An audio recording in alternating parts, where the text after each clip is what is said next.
Hi, welcome back.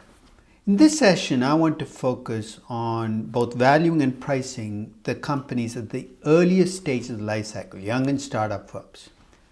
To understand the challenges that you will face when you value young companies, let's go back to those four questions we said need to be answered when you value a business. What are your cash flows from existing investments? What's the value of future growth? How risky are you as a business? When will your firm become a mature firm? So you have a startup and I try to ask you these questions.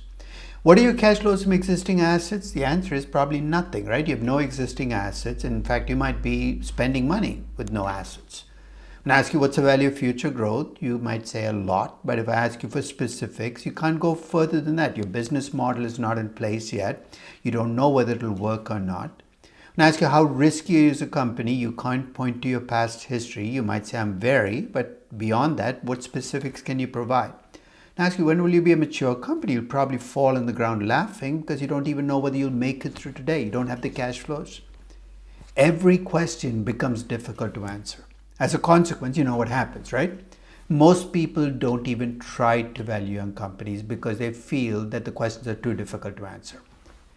So one response you get is what VCs do. After all, VCs deal with these young startups. You say, how do they value companies? They don't. They price them. Here's the classic VC approach to attaching a pricing to a company. So I come to you with a startup. I have no revenues yet. My earnings are negative because I'm spending money. A VC will project out what the revenues, maybe even earnings will be 5 years from now. So let's say my revenues 5 years from now are going to be $500 million. I see success. I apply a multiple to those revenues. Based on what? Based on more established companies that are further down the life cycle. So let's say those companies traded 4 times revenues. I take the 500 million 5 years from now, multiply by 4, I come up with $2 billion. That's my pricing in year 4. Then there's a final sleight of hand I pull out. I discount that pricing back today. At what rate? A made up rate, a number that I call my target rate.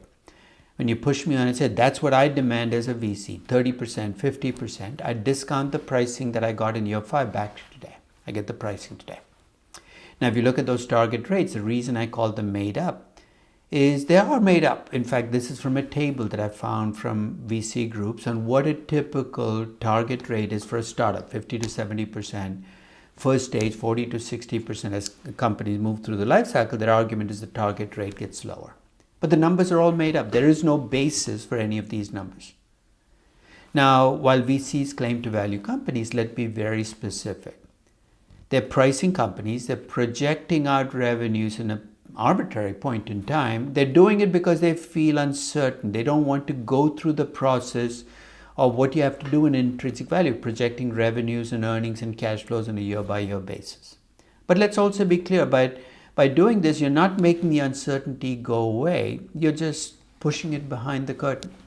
There's also a complete degree of sloppiness in these target rates because those 30, 50, 70% become bargaining points, which is if you're a VC, you want to push down the pricing of a company, you just push up your target rate. And since there's no basis for that rate, nothing stops you. So venture capital valuation is really a forward pricing. Nothing wrong with it, but let's be clear, that's what it is. It's not an intrinsic valuation. So you're saying, how would I do an intrinsic valuation of a young company? You got to start with a story. That story will draw on multiple segments. First is, what kind of product or service is this company offering? If its business model plays out. What's the competition look like? Who services that market right now? If you're a young company with some past financials, I would look at it, but probably not going to learn a whole lot about the company, but I might learn something about unit economics, which is what do you make on that next unit you sell. I'm also going to look at access to capital because that's going to determine whether you can grow, you can scale up your company. And finally, I want to look at how capital intensive your business is. If you can take your idea and make it into a product, what will it cost me to scale up? So I'm going to ask you questions as a founder. My end game here is after I've listened to your answers, I'm going to try to tell a story that reflects what I've learned about your company. And that story might not be built on history. In fact, it is not going to be built on history. It's what I see in the company. Already you can see with young companies that the founder might make a difference. That there are some founders who might be able to convince you more about your story than other founders, and that can make a difference in the value attached to a company. So that's step one. You tell a story. Step two, you got to stop and make sure the story you've told is not a fairy tale. One of my favorite tests is what I call a 3P test. And here's what the 3Ps are. Is it possible? Is it plausible? Is it probable? Possible is a very weak test. It's something that might be doable, even though nobody's done something like this before. Plausible is a tougher test. Somebody out there has already done it, and I can see ingredients in your company that you can do it too. Probable goes further, that you've actually tried this in some segment of the market, maybe a test market, and you can show me evidence that it works. I think one of the key things that a VC has to do is to get good at taking a founder's business and passing them through the 3P test. I think good VCs are good at making this assessment, and that's what makes them successful. So you've told a story, I've passed it through the 3P test.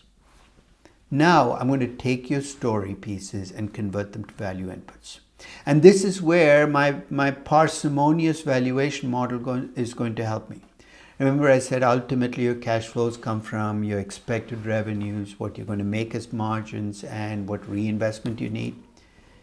The story that I'm going to tell is going to help me come up with those expected revenues. And I can get those expected revenues either with what I call the top-down approach, where I start with the total market you're going after, assess what market share you're going to get and come up with revenues, or a bottom-up approach where I say I start to build up to the revenues based on what you plan to do on a year-by-year basis.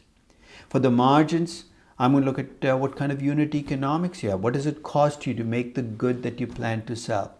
What other costs you have and what economies of scale kick in? And if you have NOLs, I'm going to factor that into your taxes.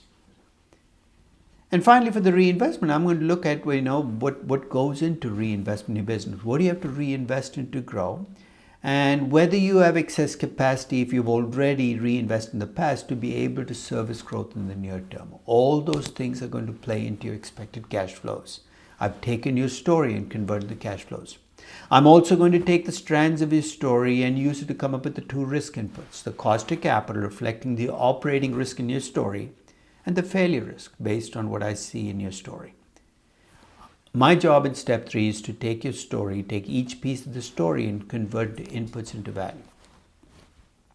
Once I put those inputs in, the value kind of does itself. In other words, once I feed in the revenue growth, the margins, the reinvestment and the risk, the valuation is pretty mechanical. But as you do the valuation, here are the things that you might want to look at as key indicators of value. First is, when you look at your cash flow patterns, they're going to give you some sense of how quickly your business model is going to pay off.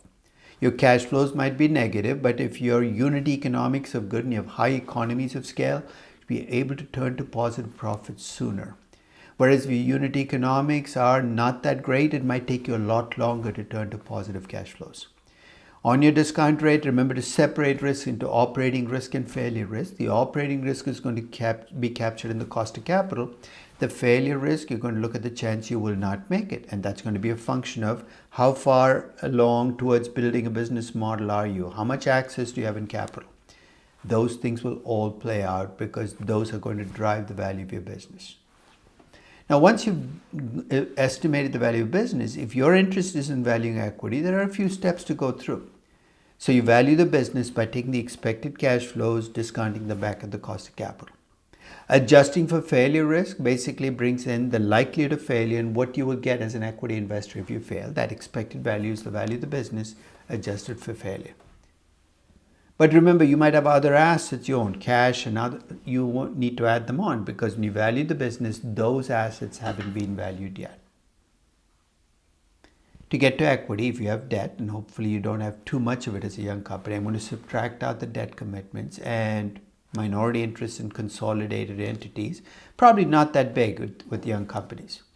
I get a value of equity in common shares. And there's a final step. To the extent that I've used equity to compensate employees over my lifetime, and as a young company I might have, I subtract out those equity claims to come up with the value of equity per share. That is basically the process that you use to essentially come up with the value of equity in a young startup. So you told a story, you've checked to make sure it passed the 3P test, you converted your story into inputs into a valuation, you've done the valuation and come up with the value of equity. This is step 5. Remember, when you tell a story and you come up with the value of a company, it's easy to fall in love with your own valuation. It's your story, it's your value. You can develop blind spots. My advice to you is, once you're done with the evaluation, show it to people who think least like you, people who know a lot more about aspects of the business than you do. If you're valuing a restaurant, show your valuation to a chef, to a waiter at a restaurant. You might learn things about the restaurant business you don't know already. Listen to what they say, and when they critique what you've done, rather than get defensive, think about whether you can incorporate what you've learned into your story. That's a 5-step process. You're going to see me do this with every stage of the life cycle, but with the young company, you can see the challenges. So to apply this, I'm going to try this on a company called Zomato at the time of its IPO. Just to give you some background, Zomato is an online food delivery company in India. It's a company that's grown dramatically over the last decade, and its IPO was in 2021. At the time of its IPO, it made much of its money from transaction fees. It's an intermediary, so when you want to order from a restaurant, it's the equivalent of DoorDash in the US. When you order from a restaurant through Zomato, you pay the restaurant, but 20% of whatever you pay goes to Zomato. It's a pretty hefty fee, but that's the transaction fees. Zomato is also making some money on advertising, because restaurants listed on Zomato got more business, they could advertise. They were offering subscription services for some members who, in return for a subscription fee, got discounts and special deals. And they were even offering raw materials to the restaurant they serviced, hopefully as a side business, but a very small part of the business. The bulk of the business, though, was transaction fees. Now, leading into the IPO, here's what the numbers look like. Remember, in 2021, you were coming a year after COVID. So this is a company that had seen dramatic growth in revenues in the years leading into COVID, but COVID had an impact. It did cause revenues to drop. So, but the profitability did improve. So if you look at the operating losses that the company had, the operating losses became much smaller in 2021. So bad news in 2021 is revenue shrunk. Good news in 2021 is they lost less money. Those are the numbers leading in. Let's think about what the story for Zomato is going to be and how it's going to play out. This is my Zomato story. And to the extent that you disagree with it, you should kind of modify the story, adapt it to make it yours. My Zomato story is going to be built on the Indian food delivery market becoming much bigger as Indians become more prosperous and have increased online access. Remember, food delivery depends on having more restaurants, and restaurants depend on people having discretionary income to spend at restaurants. The Indian food delivery market was fairly small in 2021, but I expect it to get much bigger. That's the first part of my story. The second part is I expect this food delivery market to be dominated by 2 or 3 players because they're intermediaries, and Zomato to be one of those dominant players. So that's the first part of my story. Second, I think Zomato's unit economics are very strong. What they make on the next order and the next one, they get to keep most of that 20% that is their slice. So I expect them to have high operating margins in steady state. For the risk part, I will assume that the risk is about average. I mean, people need food. This is not a discretionary product. And I don't think there's much failure risk because they expect to raise a lot of cash on their IPO, and that cash should tide them over their most dangerous time. So let's build some details. To build my revenue growth numbers, I started with the Indian food delivery market in 2021.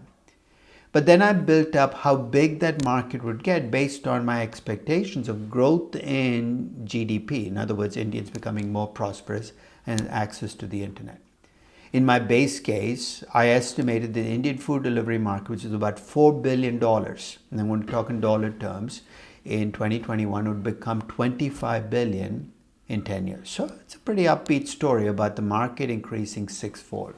I do think Zomato, as I mentioned earlier, will be one of the dominant players in the market, which effectively means a 40% market share of a $25 billion market. You can work out from those numbers that expected revenue is going to be about $10 billion. You can convert to rupees if you want, but that's dramatically larger than revenues today.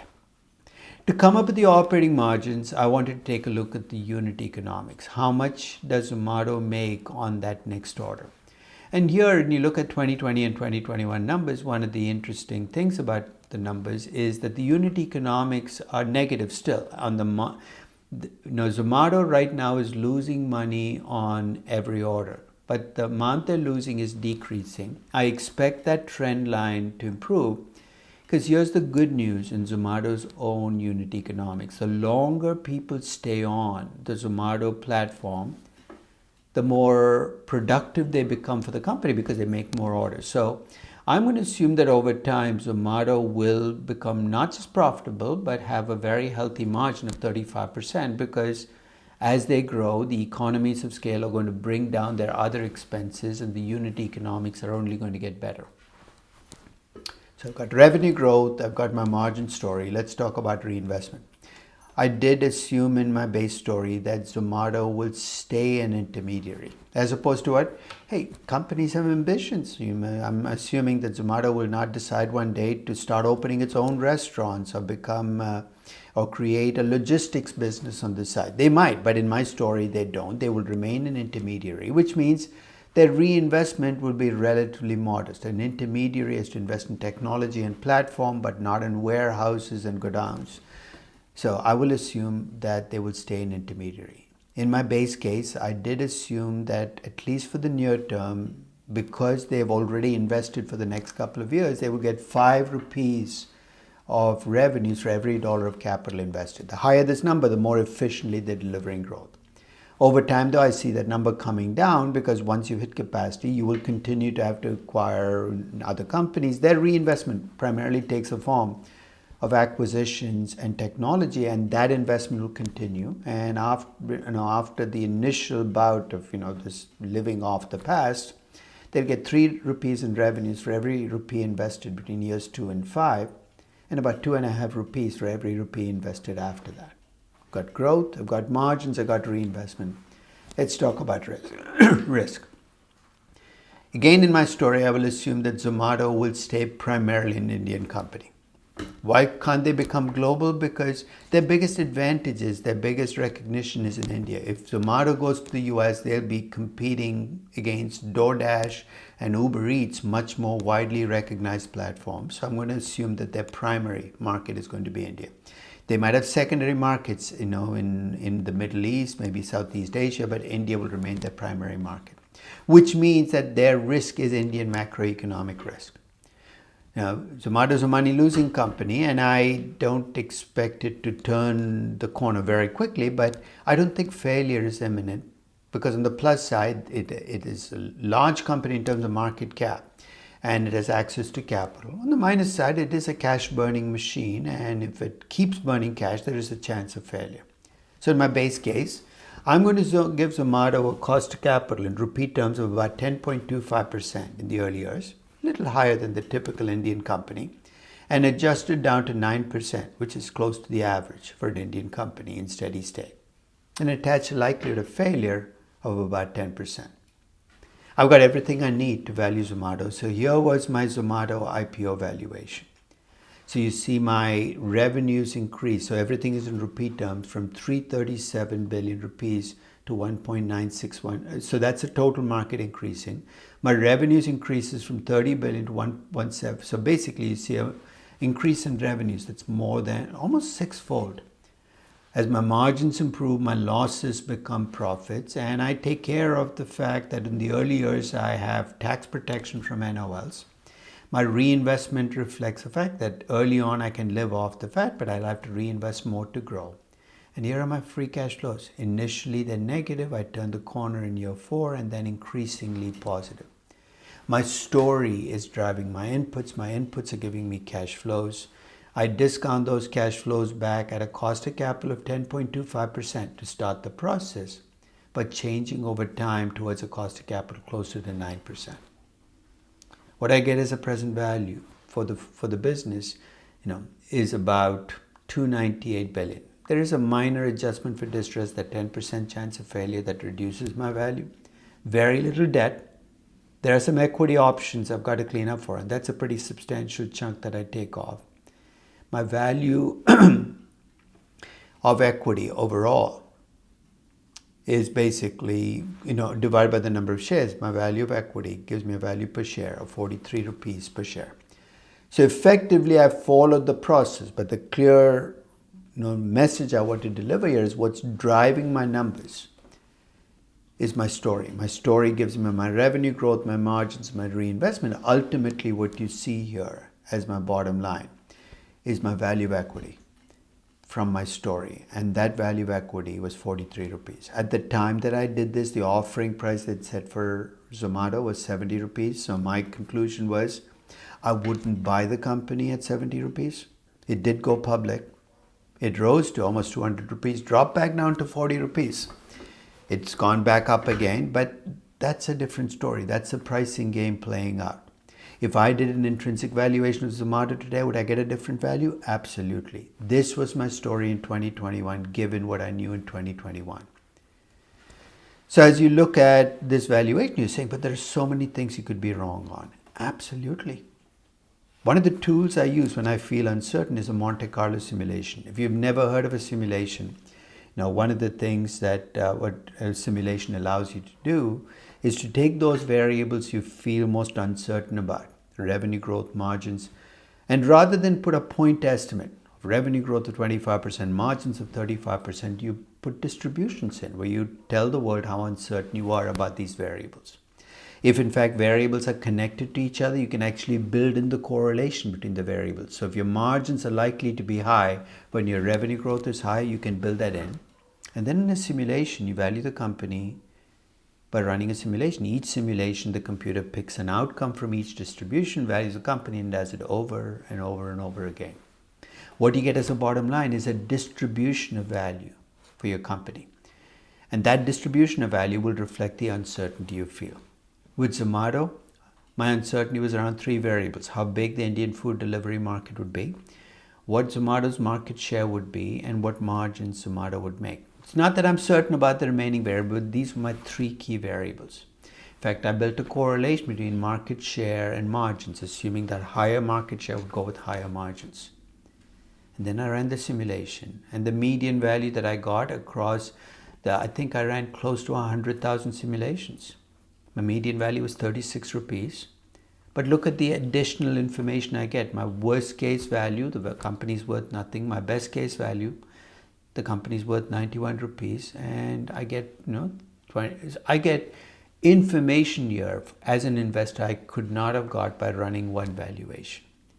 So when you face uncertainty, rather than hide from it, face up to it. And a simulation is a great way to do it.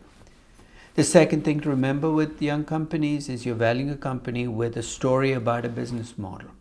But to the extent that there are other things this company might be able to do if it succeeds that you cannot see right now, but you think there's a possibility, is what's called optionality.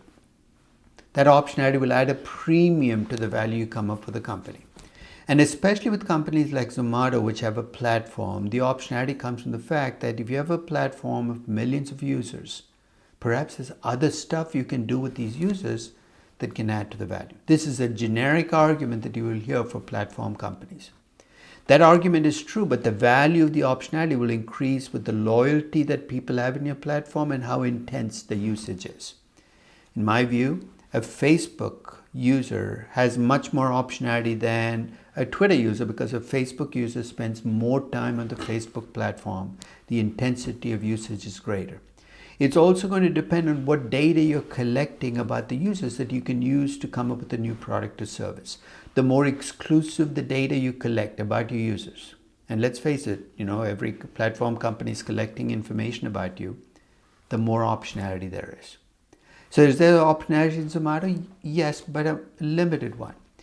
The Zomato platform attracts people who use the platform to order food, right? And to that extent, you are learning something about people's eating habits. Maybe you're going to be able to convert that into a new product, cloud kitchens that cater to people who are health conscious, and that could be an added business. But are you going to be able to sell them clothes or shoes? I don't think so, because it's not going to extend as easily.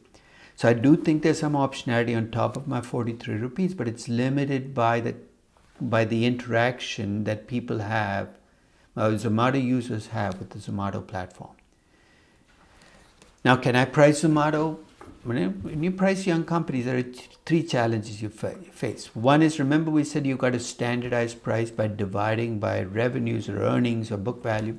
Well, with young companies, you might not have that many choices. Your earnings might be negative, your book value might be non-existent. You might have only revenues, and in some cases not even that. So your first problem is, hey, what do you standardize price to?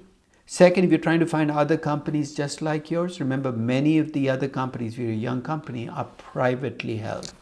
There's no market price. Now you're saying those privately held companies might be priced by venture capitalists? True, but venture capital pricing is infrequent and much more difficult to update. So coming up with a peer group which is priced is difficult. So standardizing the price is difficult, coming up with the peer group is difficult, and controlling for differences across companies is also difficult because you don't have the kinds of information you have with more mature companies. Pricing is difficult, but is that any surprise? Valuation is difficult. Why? Because these are young companies. So if you're pricing young companies because you're running away from the uncertainty of valuation, you might want to think again, because in pricing, as in valuation, you've got to come up with compromises. You might standardize price by dividing by something that you think is related to revenues, users, subscribers, or forward revenues, if you can make that prediction. For your peer group, you might, if you can find publicly traded companies, all the more power to you. Find a way that you can look at what those publicly traded companies are priced. But if you have a very young private company and there are no public companies that are in the same place, you might be stuck with VC pricing of these companies and doing what you can to adjust for the fact that that pricing might be stale and might reflect special terms that VCs have with companies. And in terms of controlling for differences, not only do you have to control for company financials, you have to control for who the founder is. They have a history of doing this in the past. Controls are a little messier with private companies, but it's doable and it needs to be done. I actually tried pricing Zomato, not against other publicly traded online food delivery companies in India because there were none, but against DoorDash. Why? Because DoorDash was already public. I could see what it traded at. And I computed EV to gross revenues. Remember, that's the total billing that happened to the platform as well as their own revenues. DoorDash was trading at 14.9 times revenues. Zomato at the time it went public was trading at 28.2 times revenues. If I stop there, I would say, you know what, Zomato is expensive, DoorDash is cheap. But here's the what if, that Zomato has a much higher potential growth because the Indian market is growing much faster. Maybe it deserves to trade at a higher multiple of revenues or per user. But in fact, the per user, DoorDash had a much higher per user value. And there the reason might be the typical Indian user of Zomato might not spend as much money in the platform. You can already see on a multiple of revenue basis, Zomato looks expensive. As a multiple of users, it looks cheap. Pricing is a dangerous game because if you have biases, you can pick a multiple that justifies those biases. But if you want to price Zomato, you have no choice but to face up to your biases, pick a multiple of something that you can observe out there, and then make your conclusion about whether you think the stock is cheap or expensive. So I hope you found this session useful, and I thank you very much for listening.